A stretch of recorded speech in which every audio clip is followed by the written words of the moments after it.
Hello, good morning, जोहार। चलिए जानते हैं आज के मुख्य 25 बड़ी खबरों को।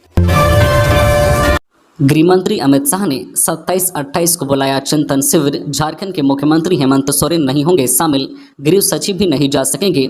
हरियाणा के सूरजकुंड में 27 और 28 अक्टूबर को सभी राज्यों के गृह मंत्रियों के प्रस्तावित चिंतन शिविर में झारखंड के मुख्यमंत्री हेमंत सोरेन शामिल नहीं होंगे।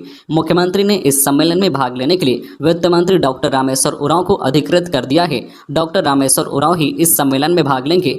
गृह विभाग के प्रधान सचिव राजू अरुण एक्का भी इस सम्मेलन में शामिल नहीं होंगे। उन्होंने अपनी व्यस्तता का हवाला दिया है। ऐसे में गृह सचिव के बदले गृह विभाग के विशेष सचिव चंद्रशेखर इस सम्मेलन में भाग लेंगे। इसके अलावा राज्य के पुलिस महानिदेशक नीरज सिन्हा और अपर पुलिस महानिदेशक अभियान चिंतन शिविर में शामिल होंगे। राज्य सरकार के अफसरों ने सम्मेलन में जाने की तैयारी कर ली है। मालूम हो कि केंद्रीय गृह मंत्री अमित शाह ने हरियाणा के सूरजकुंड में 27-28 अक्टूबर को सभी राज्यों के गृह मंत्रियों का चिंतन शिविर बुलाया है। सभी राज्यों के गृह मंत्रियों को आमंत्रित किया गया है। केंद्रीय गृह मंत्री ने झारखंड के मुख्यमंत्री हेमंत सोरेन को स्वयं पत्र लिखकर इस चिंतन शिविर में शामिल होने के लिए आमंत्रित किया था।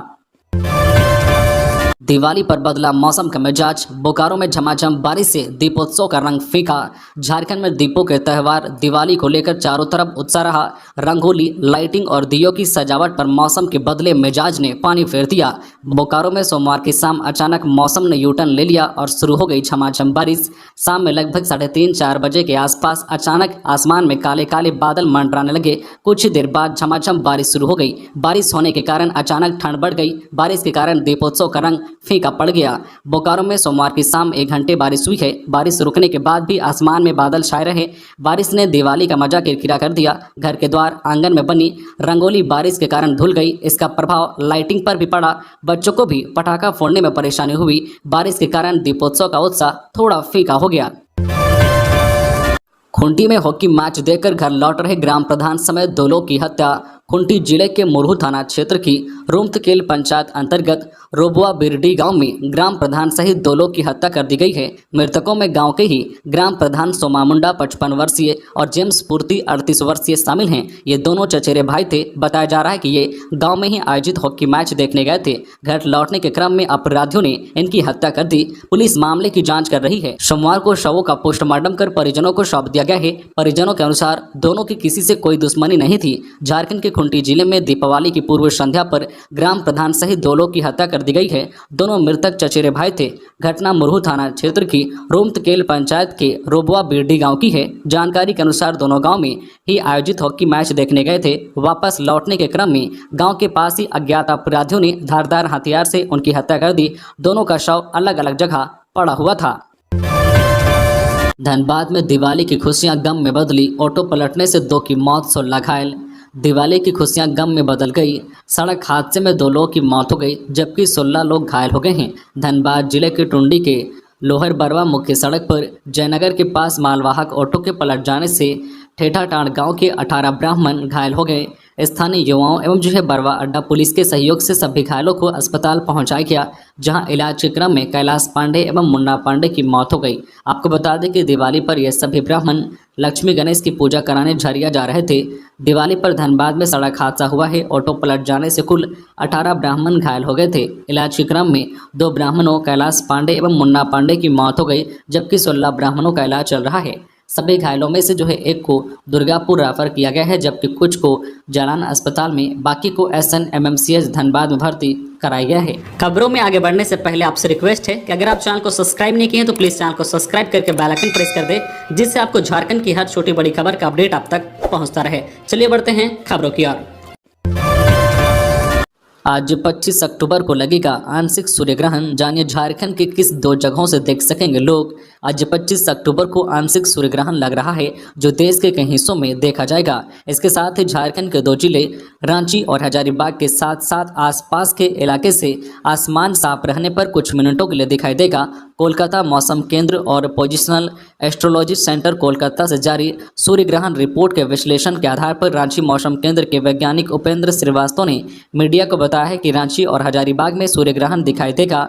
रांची और हजारीबाग में शाम 4:48 से सूर्यास्त तक सूर्य ग्रहण दिखेगा। आज 25 अक्टूबर को हजारीबाग में सूर्यास्त शाम 5:14 पर और रांची में सूर्यास्त 5:15 पर होगा। हजारीबाग में करीब 27 मिनट 2 सेकंड और रांची में 26 मिनट 6 सेकंड सूर्य ग्रहण दिखाई देगा। मौसम वैज्ञानिक उपेंद्र श्रीवास्तव ने कहा है कि वैसे तो सूर्य ग्रहण को देखने की ललक स्वाभाविक है, इसके बावजूद नंगी आंखों से सीधे सूर्य ग्रहण को नहीं देखना चाहिए। उन्होंने कहा है कि विशेष किस्म के चश्मे या फिल्म के सहारे चंद सेकंड के लिए देख सकते हैं। उन्होंने कहा है पानी और शीशे की मदद से उसकी छाया को देखना बेहतर होगा। खूंटी में डबल मर्डर पर गरमाई सियासत, बाबूलाल बोले सरकार की मानसा अपराध नियंत्रण की नहीं।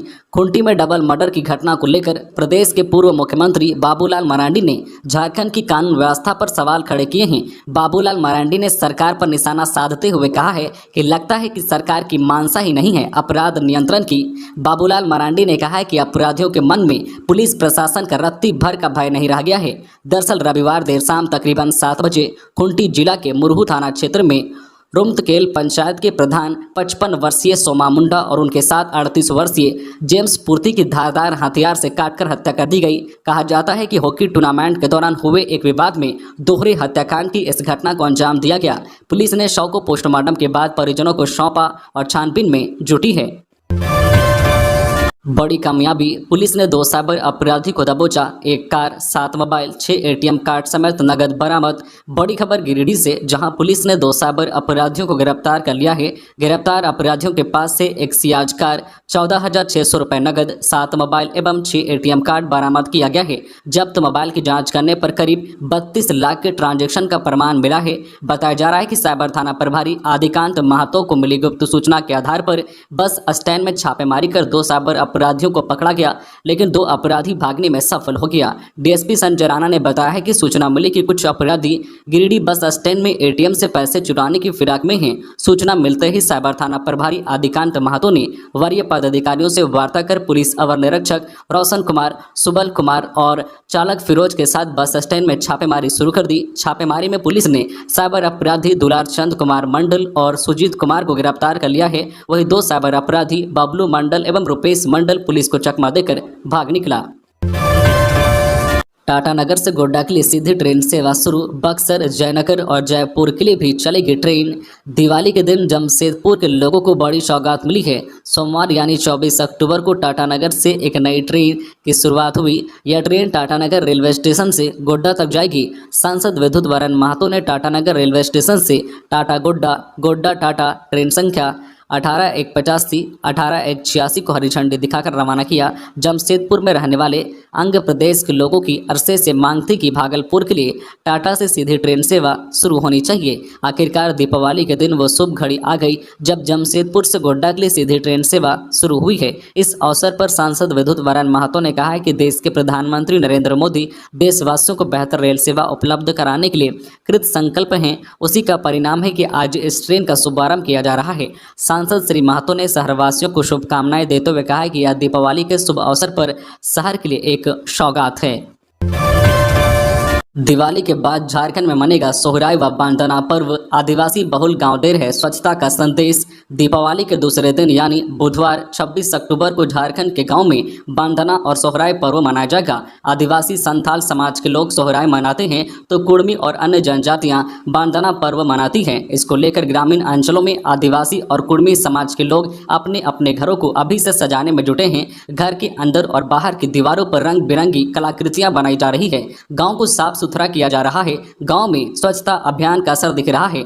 हर तरफ रंग बिरंगी कलाकृतियां लोगों को आकर्षित कर रही है। गांव के दृश्य को देखकर हर किसी को विश्वास हो जाएगा कि आदिवासी समाज सचमुच स्वच्छता के प्रतीक हैं।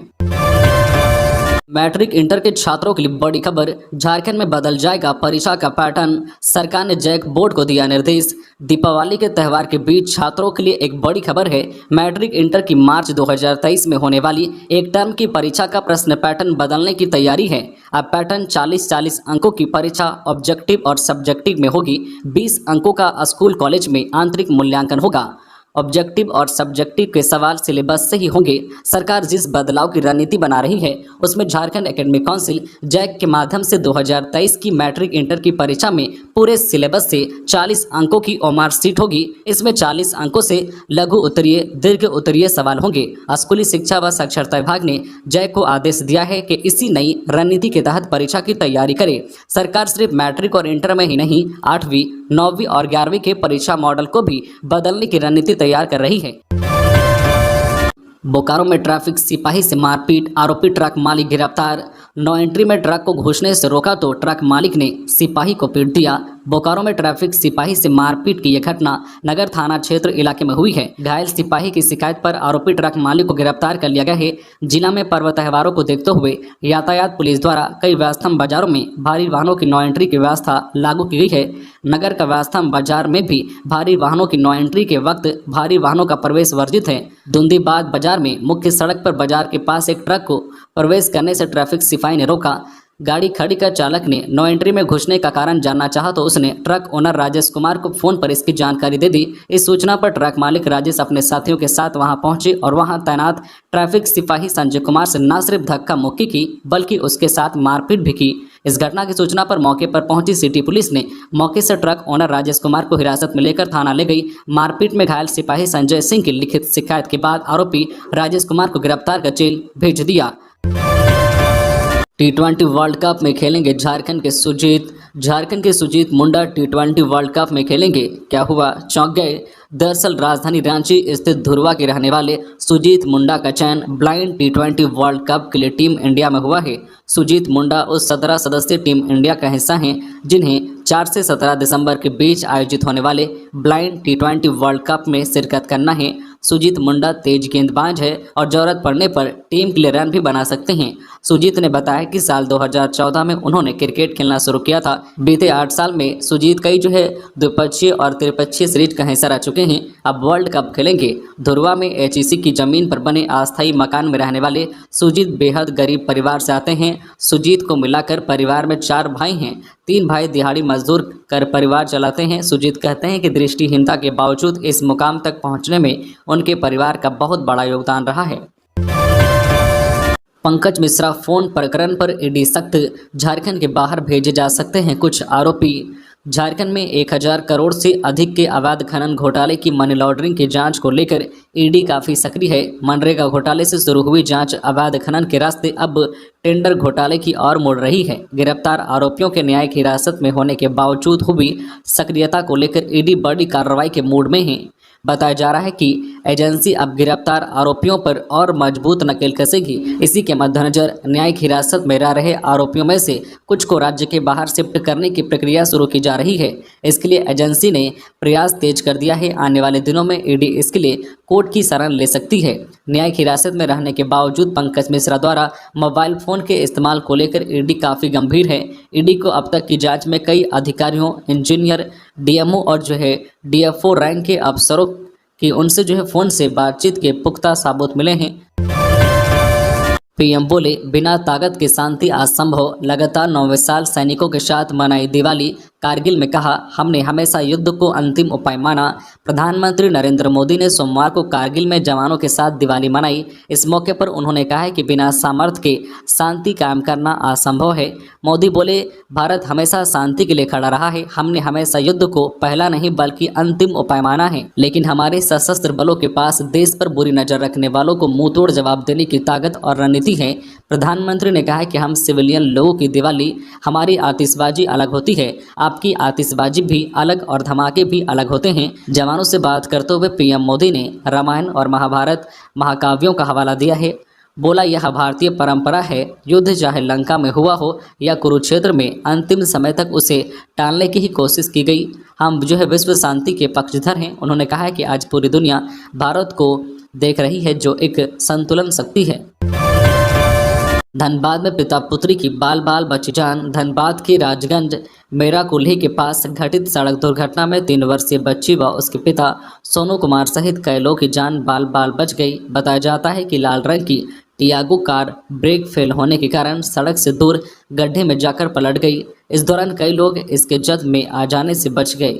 वही कार के गड्ढे में अंदर ही बची वही कार के गड्ढे में जाकर पलट जाने से इसके अंदर ही बच्ची व उसके पिता फंसकर रह गए। स्थानीय व राहगीरों ने तत्परता दिखाते हुए दोनों को बाहर निकाला।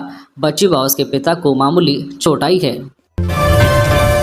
कारोबारियों में मचा हड़कंप। अवैध बालू उत्खनन, परिवहन और भंडारण के खिलाफ डीएमओ ने की छापेमारी। 20,000 सीएफटी अवैध बालू जब्त। खबर है लातेहार की, जहां अवैध बालू उत्खनन, परिवहन और भंडारण के विरुद्ध लातेहार जिला खनन विभाग की कार्रवाई से 3rd रेलवे लाइन निर्माण कार्य में जुटे ठेकेदारों की राजस्व चोरी में बड़ी अनियमितता उजागर हुई है। बताया जा रहा है कि डीएमओ आनंद कुमार ने अवैध बालू भंडारण को लेकर बरवाडी बरकाकाना रेलखंड में 3rd रेल निर्माण कार्य में जुटी कंपनी VBB और JCB की बैचिंग प्लांट में छापेमारी की। छापेमारी के दौरान VBB कंपनी के बैचिंग प्लांट से 15,000 और JCB कंपनी के बैचिंग प्लांट से 5,000 CFT भंडारण किया पाया। इस दौरान मौजूद कर्मचारियों से बालू संबंधित कागजात की मांग करने पर कंपनी द्वारा असमर्थता जताई गई। इसके बाद सभी स्टॉक बालू को जब्त कर अग्रतर कार्रवाई को लेकर डीएमओ ने चंदवा थाना को प्रेषित कर दी है। इधर डीएमओ की कार्रवाई से अवैध कार्य में जुटे कारोबारियों के बीच हड़कंप व्याप्त है। दीपावली के दिन चाकुलिया के गांव में आ गया जंगली हाथी। दीपावली के दिन झारखंड के पूर्वी सिंहभूम के चाकुलिया प्रखंड के एक गांव में सुबह सुबह जंगली हाथी आ पहुंचा। चालुनिया पंचायत के केंदा डांगरी गांव में सोमवार की सुबह जैसे ही जंगली हाथी गांव आया, लोग की भीड़ उसके पीछे लग गई। हाथी केंदा डांगरी मुख्य सड़क से होते हुए जोड़ाम और सीसा खून गांव में कई घंटे तक घूमता रहा। जंगली हाथी धान के खेतों में घुस गया। इस वजह से धान की फसल को काफ़ी नुकसान पहुंचा है। ग्रामीणों ने अपने तरीके से हाथी को खदेड़ा तो गजराज सीसा खून के पास स्थित सालगड़िया जंगल में चला गया। सुबह सुबह गांव में जंगली हाथी आने की सूचना मिलते ही ग्रामीणों की भीड़ उसके पीछे पीछे घूमने लगी। खेत में लगी कुछ फसलों को छोड़कर हाथी की वजह से कोई बड़ा नुकसान होने की खबर नहीं है। तो ये थी आज की झारखंड की टॉप बड़ी खबरें। इसी तरह झारखंड की हर छोटी बड़ी खबर देखने के लिए आप चैनल को सब्सक्राइब करके बेल आइकन प्रेस कर दीजिए, जिससे आपको झारखंड की हर छोटी बड़ी खबर का अपडेट आप तक पहुँचता रहे।